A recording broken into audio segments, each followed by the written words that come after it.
Time now on Sky Sports Radio for Going Greyhounds for your daily update of the latest news and tips. Sky Sports Radio, joining us now, Greyhound Racing New South Wales, Liam Tapper. Morning, Liam. Good morning, Cozzy. We're over Hump Day Wednesday and we're now gearing up for a big few days of greyhound racing. I just want to say off the top today, a big thank you very much to Frank Hurst for joining us yesterday. You know, we've spoken a lot this week about the fantastic carnival taking place down there at the Meadows, and what's to come over the next few days as well. Now we're going to be fixing our attention firmly on the Group 2 Cyril Rowe Gold Cup there at Bulli. But just to have Frank on yesterday to talk about Good Odds Serrata and what it meant, you know, that $9 million chase night at the Wentworth Park, you know, it was really special. So once again, would like to say a big thank you to Frank Hurst. On today's Going Greyhounds, we're going to be joined by two trainers who arguably have the two best chances in claiming the title down there at Bulli on Saturday night, with Jason Mackay and his Turbo Thomas, along with Michael Eberand with Ebby Infrared. We'll get to them before we take a look at what else is making news around the greyhound racing world. The Bulli Gold Cup has seen some fantastic winners over the years, from Pindari Express's dominant victory last year to Kate Shea back in 2015. There really have been some fantastic winners over the years, and a man who's no stranger to winning some of those big races. He's been kind enough to join us on the line this morning. It's Jason Mackay. How are you today, Jace? Thanks very much for having us, Liam. Good on you, mate. Hardly a challenge, mate. First up, Turbo Thomas. His winning run continues along nicely. Were you happy with him on Saturday night? Yeah, probably my fault a little bit there, Liam. I threw into the wolves where some dogs you can get away with, some you can't. First up at Bulli, it's a bit more of a Bremish law and a different boxes and a different trip. He just never come out on Saturday night. He did well and had to work hard to get to the lead, and that probably told a bit on him. But you know as much as I do, Liam, it's all about leading, and if he can get the start right, but his second ever look at Bulli, because every other dog knows their way around Bulli, he might be a little improver out the initial boxes straight away, mate. So that's what it's all about. 26-17. You just said then he didn't jump. He missed the kick a little bit. Do you reckon he can go better on this big one-turn track? I think for sure there's got to be something in him for sure. If you've had 4 or 5 goes there, you're probably not going to find a lot. You know what I mean? He went in cold. He's done a good job to get home. Pretty strong to the line too. 661. He's run home, but all his wins is all about blind and speed. Begin fast with them brilliant sections, and you never really seen that the other night because he weren't sure where he was going, mate. So I couldn't be happier with him. He's had a nice week galloping. He's nice and sound, so he's got a good draw. It's a tricky race, don't get me wrong, but he's a good ape. He chases his ringer out every time he goes around, so no, he's a good ape. You just said there he's got a good draw. He'd be looking for his first win out of box 3. You are happy with the draw? Yeah, been realist in all these races. I think most of them, with the speed, you've got to draw inside. The one's got a share of speed, the 2 lacks a bit of speed, which is good for us. The 4's got blind and speed, so he wouldn't want to be outside of 1 or 3 in the box draw. It just makes his job a lot tougher to cross them. But if he can really nail the start, he might find himself a bit close to the lead this week, and he might be a little improver, mate, which would be great. Mate, I know you're not one for big accolades, and the record was obviously nice, but what would it mean to to keep going with this record-winning run? This amazing streak that he's on. He's on 20 wins from 22 starts. For sure, Liam. He's probably not the fastest dog around, but he's obviously been the most consistent dog racing in Australia, mate. You can't have that winning record for them amount of starts. You know what I mean? He's a winner, and he's great. Don't get me wrong, but every race he don't know it's a Bulli Cup worth 40,000. He don't know what box the opposition is. All he knows, he'll do his best. He'll jump and run, and if he can really get the start right, anticipate the start and come out under the lid, well, he's got to be a major player. But like I said before, there's multiple chances in this race, so it just depends what happens in the initial first 50 metres where they all posse up. And while we've got you, mate, one last one. What's next for the Mackay Kennels following this weekend? Do you start looking towards the Golden Easter Egg Carnival? Probably no of him. He's had 3 goes at Winnie for 2 wins, and he pulls up bad after he goes to Winnie because the kennels ain't soundproof, and it spins him right out. He comes home and nice and dry and dehydrated for a few days because of all the stir-ups of hearing the law go around when you're in the kennel block. So that's probably a no-no for him. Wentworth Park from now on, and we'll just have a look around what else is available. Yeah, mate. Well, I'm sure they'll be right behind you up there in the Hunter Valley, Jace. I was actually back there over the weekend seeing some family and saw a great article in the Newcastle Herald on Turbo Thomas, mate. So hopefully for your sake you can get first over the line. And I do promise I will get up there to the Head and Greeter Hotel one day. Yeah, good as gold, mate. We'll have a cold beer. Lillam, thanks very much for having us, mate. You're doing a real good job. Good on you. I really appreciate it there. Ladies and gentlemen, Jason Mackay looking to claim this year's Cyril Rowe Bulli Gold Cup on Saturday night. And Cosy, Turbo Thomas, he's got a fantastic chance there. And just another man who is in the same box with Ebby Infrared. We are joined by Michael Eberand. How are you today, Michael? Yeah, good, thanks, Liam. How are you? Good.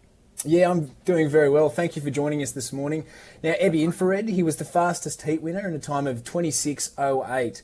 That was his fastest clock there over the 472 metres. Were you impressed with that run?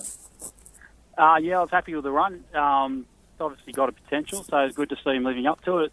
I think it was his sixth start there and his first win. I pre-trained him there, so he's a little bit disappointing today. I think he's an excitable greyhound and probably didn't handle the occasion, but he's gone back there after a while away and put it together. So, yeah, tremendously pleased with that effort. Yeah, he held off some pretty good opposition in that race, the likes of Corborn Marty, Nangar Jack, amongst others. When he hit the lead, he really did show how strong he is, didn't he? Yeah, he's starting to get a bit stronger. I mean, he got run down at Wenny Park early in his career, but he's now starting to get a little bit stronger with age. He's still a very young dog. He turns 2 on Saturday, so hopefully he keeps improving, and that includes his strength. On to the final. Yeah, he's drawn the 1. Are you happy with the draw? Yeah, I wouldn't want to be anywhere else. They're very happy to draw, but it's a really high quality field, so it's in the lap of the guides. But we've had a good week, and he's well and on the up, so we're hoping that we have some luck in the final, but just got to see what happens. And Michael, what does he have to do to claim the title? Because like you said, there's talent right across here. Tennessee Tiger, Pindara Express looking to go back to back. Turbo Thomas, just heard from Jason Mackay. What does Ebby Infrared need to do to claim this year's title? Well, the first thing he needs to do is not bungle the start, because he can do that on occasion, so hopefully we don't see that on Saturday. And if he can come out with him, his second section's his strength. He's got a brilliant burst between the first and the second mark there at Bulli, or anywhere really. So he needs to go then and have a clear run at that point, and hopefully set up a winning break. And then we've got to be far enough in front of a champion like Pindara Express, a really strong dog like Tennessee Tiger to hold on. So that'll be the key, what sort of run he gets early. It certainly does make for a fantastic looking race. Now, finally, mate, we did speak yesterday on here on Going Greyhounds about some of the properties that have been affected by some wild weather in parts of New South Wales. Mate, how are your kennels? Are you okay? Is the family all right? Yeah, family's good. Dogs are good. We're all good. We had a very wild storm and a lot of water everywhere and trees down blocking us in and no electricity, that sort of thing. But we've all had a good day getting on top of it all yesterday, and all systems go today. Oh, well, fantastic to hear, Michael. We do wish you and the family all the very best with the efforts going on there at home. We also wish you the very best for Saturday night. Fingers crossed for your sake, Ebby Infrared can get a fantastic birthday present, mate. That would be fantastic, wouldn't it? Yeah, we'll see what happens, hopefully, mate. Thanks very much for having me on. No, I really appreciate it, Michael. Thank you for joining us on Going Greyhounds. Cozzy, one of the good guys in our sport, Michael Eberand, with a real red-hot chance for Saturday night's Bulli Gold Cup in Ebby Infrared. Can you find the winner in the Bulli Cup or not? Well, I'll tell you what, it's hard to split them, the two of them. Ebby Infrared, as Michael said, he's a young dog. He's not even 2 years old yet. And that second sectional, he's blinding, and he was fantastic. Even though it was his first win at Bulli there on Saturday night in the heat, still a good time, 26.08. That was his best time there. Bill Bath came second. So, I don't know, Turbo Thomas, it is kind of hard to go past Turbo Thomas. What do we say, 20 wins from 22 starts, record holder. It's interesting there hearing Jason what he said about Wentworth Park, how he's not going to take him back to Wentworth Park. But he does like the look of these big one-turn tracks, in particular up there at Maitland. So those two, and then I guess you can never really write off Pindara Express, was $1 Million Chase finalist this year. Didn't run the race of its life in that race, but did go really, really well last year to claim the 2019 Bulli Cup, so can't write him off either. All right, now the Australian Cup heats, with the fields for those, what's that look like? Yeah, that's correct, Cozzy. So the next Group 1 event here in Australia, and as to be expected, all of the big names you would want to see at a carnival such as this have turned out. There are a few obvious omissions, the names like Seneki, Ferrell, Frankie and Good Odd Serrata, who are all now on stud duties, and Hooked on Scotch as well. He's still injured, however, we hopefully will see him here in Sydney at the Golden Easter Egg Carnival. Running through a few of the bigger names we'll see at the Australian Cup.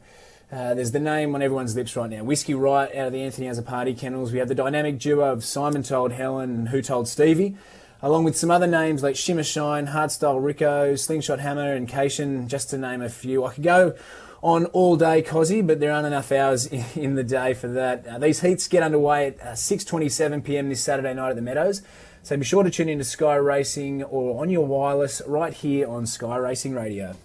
All right, now we've got the heats of the Fanta Bale Superstars. They're out too. Yeah, this one over the 7:25 journey. The three heats of this year's Fanta Bale, with many of the names we've come to expect in these stays events of late. Obviously, the one glaring omission is Tornado Tears, who's set to be sidelined for up to a month, we heard on Monday. However, the rest of the fields, they look absolutely red hot. We have the Group 1 Zoom Top champion Just Terms headlining the list in Heat 2. Alongside Blazing Cartier and Dreamin' Is Free. We'll also see True Detective and Here's Tears. They'll go head-to-head in Heat 3. Rajasthan will jump from Box 1 in Heat 1. So once again, some fantastic staying talent on show at the Meadows.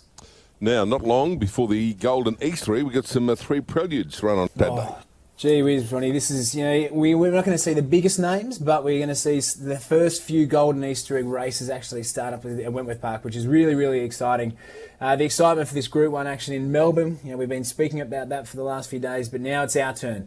These preludes, they provide the opportunity for those greyhounds looking to qualify for this great carnival. So we will see some well-groomed dogs, Bad Neighbour, trained by the leading Northern Rivers trainer Evelyn Harris. He'll make his way here. Tap Out Dusty, Telegraph Road out of the Chris Carl Kennels, along with the Gosford Cup winner Kid Candle. They'll be looking to stake their claims to be a part of this year's Golden Easter Egg Carnival. The first prelude is race 6. It's set to jump at 7:58. So if you're looking for any of the form and analysis ahead of the night, you can always find that at thedogs.com.au. And one last one here, Cozzy.